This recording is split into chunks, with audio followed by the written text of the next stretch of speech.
মুসলমান বেরাদার ইসলাম 6 মাসের বাচ্চা, ছাগলের বাচ্চা, খাসির বাচ্চা কুরবানি জায়েজ নয়, হেদায়েত কিতাবে লেখা আছে। নিম্নপক্ষ 1 বছরে যদি 1 ঘন্টা কম হয় তো খাসিটার কুরবানি হয়। একদিন তো দূরের কথা, 1 ঘন্টা কম হইলেও হবে না। আল্লাহ সাহেব বললেন, মদিনা শরীফে যাদের যাদের কুরবানি নাই তারা আমার কাছে কুরবানি নিয়ে যান। তো কম বেশি 1000টা কুরবানি দিলেন। আছে এরকম আপনার এই এরিয়াতে 1000টা উট, গরু, দুম্বা, খাসি সবকে দিলেন, যাও তোমরা কুরবানি করবে। 1000টা কুরবানি। আর একজন সাহাবায়ে কেরাম, ওর ভাগে একটা খাসি পড়লো, কিন্তু খাসিটা মতো 6 মাসের খাসি। তো শুনলে যে 6 মাসের খাসি কুরবানি হবে না, দৌড়ে আবার নবীর কাছে খাসিটা নিয়ে চলে গেছে। বলে, হুজুর সবারই 1 বছরকার, উটের 5 বছরকার, গরুর কমপক্ষে 2 বছরকার লাগবে, তা আমার ভাগে 6 মাসের খাসি যেখানে 1 বছরকার লাগবে। তো রাসূলুল্লাহ সাল্লাল্লাহু আলাইহি ওয়াসাল্লাম, যা স্পেশাল ভাবে তোর জন্যই জায়েজ করে দিলাম 6 মাসের কুরবানি করা, আর কিয়ামত পর্যন্ত সমস্ত মুসলমানের জন্য আর 6 মাসের কুরবানি হবে। একে খুশুসিয়াত বলা হয়, একে তাখসিস বলা হয়। কোন কোন জায়গাতে রাসূলুল্লাহ তিনি খাস করে দিতেন, যা তোর জন্যই খাস থাকবে। যেমন বাররা বিন আজিব তিনি বলেন, জি আমি সোনার আংটি পরতাম, আর বেটা ছেলেকে সোনার আংটি পরা হারাম, মেয়ে ছেলেকে জায়েজ, বেটা ছেলেকে মাত্র একটা ধাতুর অঙ্গরি পরা, একটা মাত্র চাঁদির, 4.5 মাসা ওজন, 12 মাসাতে হয় 1 ভরি, 4.5 মাসা ওজনের একটা আংটি ব্যবহার করতে পারে। তাতে নাক বসাতে পারে, মুক্তা বসাক, মণি বসাক, যে কোনো দামি পাথর বসাতে পারে। কিন্তু সোনার আংটি কোনো বেটা ছেলে পড়তে পাবে না, ওর জন্য হারাম। আর বাররা ইবনে আজিব রাদিয়াল্লাহু আনহু সোনার আংটি পরে, একটা ঝলমলে সোনার আংটি, আর তার উপরে এমন পাথর বসিয়েছে যে অন্ধকার রাত্রি তো সব দেখতে পেত, ঘুরে বেড়াতো মদিনাতে।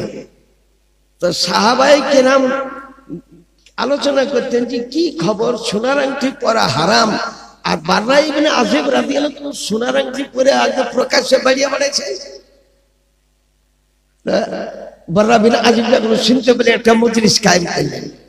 বলে, এক যুদ্ধে গনিমতের মাল প্রচুর পাওয়া গিয়েছিল, একটা সোনার আংটি বেঁচে গিয়েছিল।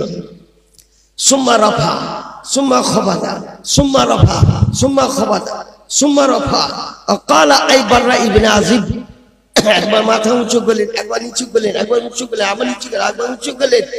বাররা ইবনে আজিব, আছো? বলে, আছি হুজুর। বলে, এসো। আখাজা কুরসুই, সোনা আঙুলে ভরা করা যে গোলা আংটিটা, আরবিতে কুরসু বলা হয়।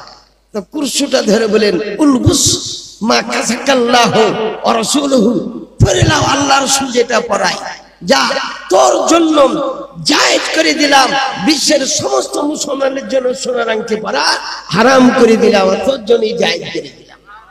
হযরত আলীকে সাক্ষী করে নিলেন, আর অন্য সাহাবায়ে কেরামকে সাক্ষী করে নিলেন। বেরাদারান ইসলাম, সাহাবায়ে কেরাম একেবারে নবীর খুশুসিয়াত, তাই নবীকে আমার মতন বলা হারাম। কোন দিক দিয়ে নবী আমার মতন? কোন দিক দিয়ে নবী আমার মতন নয়। আমাদের উপর 5 ওয়াক্ত নামাজ পড়া ফরজ, নবীর উপর 6 ওয়াক্ত নামাজ পড়া ফরজ ছিল। নবীর উপর তাহাজ্জুদ নামাজ ফরজ ছিল। আমার কালেমা আলাদা, নবীর কালেমা আলাদা। আমাদের কালেমা লা ইলাহা ইল্লাল্লাহ মুহাম্মাদুর রাসূলুল্লাহ, আর নবীর কালেমা লা ইলাহা ইল্লাল্লাহ আন্নী রাসূলুল্লাহ। এটা যে নবীর কালেমা। বলো, কবরে প্রশ্ন করা হবে, মার রব্বুকা মা দীনুকা মান নাবিয়ুকা, 3টা প্রশ্ন করা হবে। নবীকে কোন প্রশ্নটা করা হবে? এটা আপনাকে ফাসবুত বিল আহাদিসিল কারিমা, হাদিস সহিহ হাদিস শরীফ থেকে আপনাকে এটা প্রমাণ করতে হবে। মান নবিয়কা, তোমার নবীকে, নবীকে কোন প্রশ্ন? তো ব্রেনটা একটু আপনি খাটাবার চেষ্টা করেন। কাউরে ব্রেনে গোবর ভরা থাকে, ওকে হাজার বুঝালেও বুঝতে পারে না। তোমার নবীকে, আমার নবীর নবীকে বলো দেখি, আমার নবীর নবীকে। আমার নবীর কোন নবী নাই, আমার নবীর কোন রাসূল নাই, স্বয়ং রাসূলুল্লাহ স্বয়ং সম্পূর্ণ নবী। তিনি হচ্ছেন নবীগণের নবী। ইব্রাহিম খলিলুল্লাহকে জিজ্ঞাসা তোমার নবীকে, উনি বলি যে আমার নবী মুহাম্মদ রাসূলুল্লাহ সাল্লাল্লাহু আলাইহি ওয়াসাল্লাম। আদম থেকে 1,24,000 পয়গম্বর, সমস্ত নবীগণের নবী, তাই নবীর টাইটেল ইমামুন নবিয়্যিন, সাইয়্যিদুন নবিয়্যিন। তাহলে বোঝা গেল কবরে নবীকে প্রশ্ন করা হবে না। আর যদি থাকে কোনো ব্যক্তি শুধু ওই মিলাদার কিয়াম নিয়ে শুধু ঝগড়া করে, বলেন তো তারাবি নামাজ 20 রাকাত 8 রাকাত, দলিল দ্বারা প্রমাণ করব কদিন পরে তারাবি নামাজ আছে। আগামী বৃহস্পতিবার চাঁদ উঠে যাওয়ার সম্ভাবনা আছে বুঝলেন। হয়তো শুক্রবার দিন আমাদের প্রথম হবে রমজান মুবারক, তারাবি নামাজ আগে পড়তে হয়। আল্লাহর ফরজ পরে, নবীর সুন্নাত আগে। কে বুঝবে? বুঝাবো তো বুঝাবো। ওই ধরনের বুঝেছেন। সেদিন একটা হুজুর গজল গাইছে, গজলটা গাইছে যে নবীজি আমার রাখালের বেশে মেষ চড়াতেন হালিমারও ঘরে। এতটুকু তার ইলম নাই যে নবীকে রাখাল বলা হারাম। কোরআনে কারিমে লেখা আছে লা তাকুলু রাইনা ওয়া কুলুন জুন্না ওয়াসমাউ লিল কাফিরিন আযাবুন আলীম। রায়না বলে ওটা রাখালকে।